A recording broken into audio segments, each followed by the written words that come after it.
Welcome to our channel. இப்போ நீங்கள் பார்க்குறது வந்து உப்பு உருண்டை. இது வந்து ரைஸ் வந்து ஒரு ஒரு டம்ளர் ரைஸ் வந்து ஒரு 5 மணி நேரம் 3 மணி நேரம் ஊற வச்சா கூட போதும். இன்றைக்கி நாங்கள் வந்து தூங்கிட்டதுனால இப்போ 5 மணி நேரம் ஊறிடுச்சு. இது கொஞ்சம் உப்பு போட்டு இந்த கன்சிஸ்டன்சிக்கு அரைச்சிக்கணும். இதில் வந்து 2 டேபிள் ஸ்பூன் எண்ணெய் ஊற்றி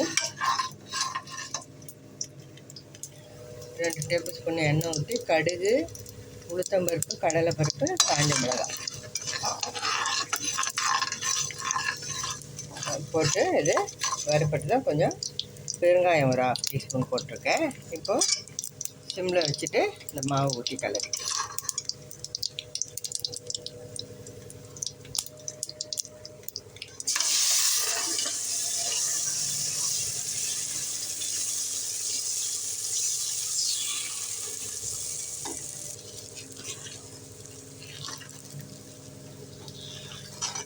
இது வந்து நல்லா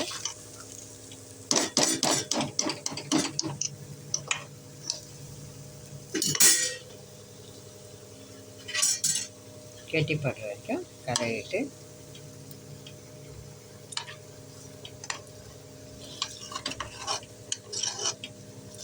இந்த அளவுக்கு கெட்டியாகணும்.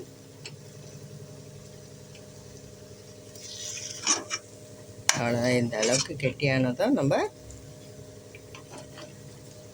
ஸ்டவ் ஆஃப் பண்ணிவிட்டு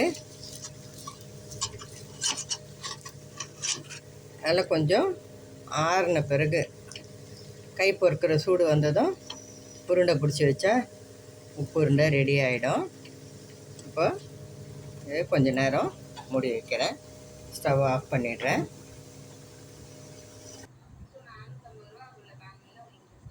உப்பு உருண்டை சூப்பராக ரெடி ஆகிடுச்சு பாருங்கள். அருமையாக இருக்குது.